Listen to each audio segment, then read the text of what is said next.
So there is this similarity between the art, the way artists work and the way I work. Okay, I do try to look at things.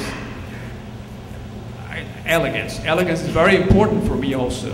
In fact, but that's a word that has to be defined in your profession.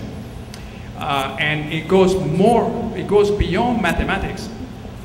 And it has to do with aesthetics and with your intuition and consciousness, if you wish. But sometimes I'm approached or even just see a problem and to work on, say, or somebody say, why don't we do this and this and that, and let's try to do it like this and this and that, and I just refuse to do it like that.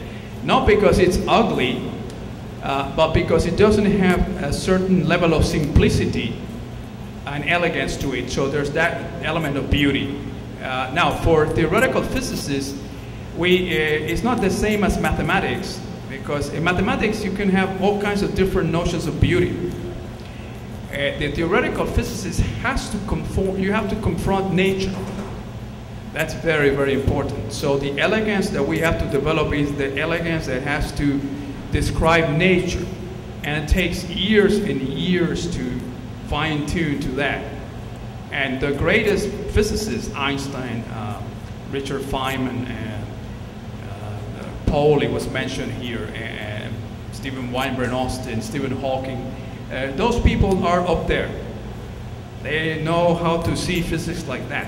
What's important, what's elegant. They see the beauty of the simplicity, but to get there takes a while. And it's not just mathematics. Again, because mathematics is sort of beauty in the abstract almost, okay? But the beauty of physics is the beauty of using a mathematical description to describe in an elegant fashion some facts of nature. And that process is, I think, is closer to what an artist does.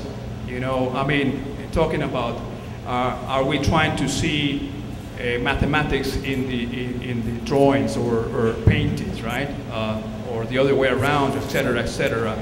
Well, art goes farther, much farther than mathematics or anything, or quantum mechanics or anything. It's much bigger than that. It's broader, and I think that's rich.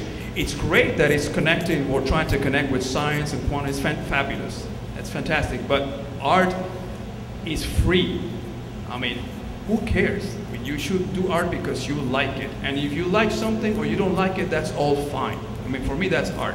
Expression, the ultimate expression of creativity is art.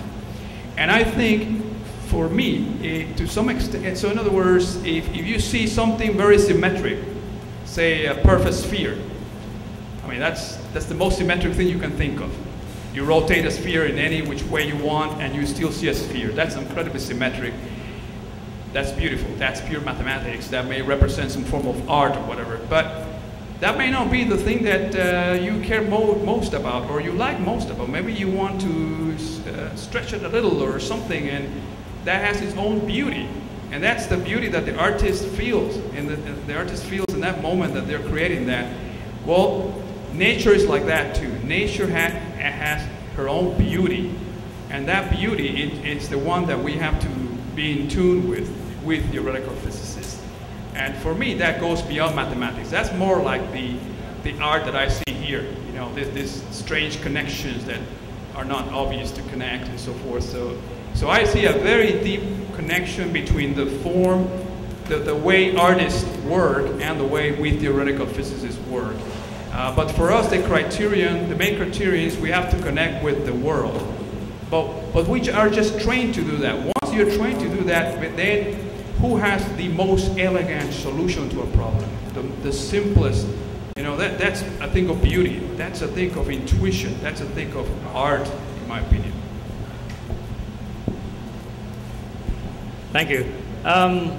Hey, microphone's not too bad. I want to ask a somewhat complex question, and I usually don't ask questions, but since we have two theoretical physicists here, and my thinkings and musings have evolved around what theoretical physicists do and their responsibilities in the evolution of science and humanity, I think you've been trying to explain a number of things.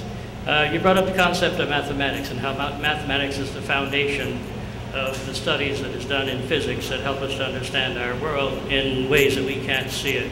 The complexities of smaller and smaller things, molecules down to atoms, subatomic particles, and that these things could not even be spoken of if we didn't have the mathematics to support them.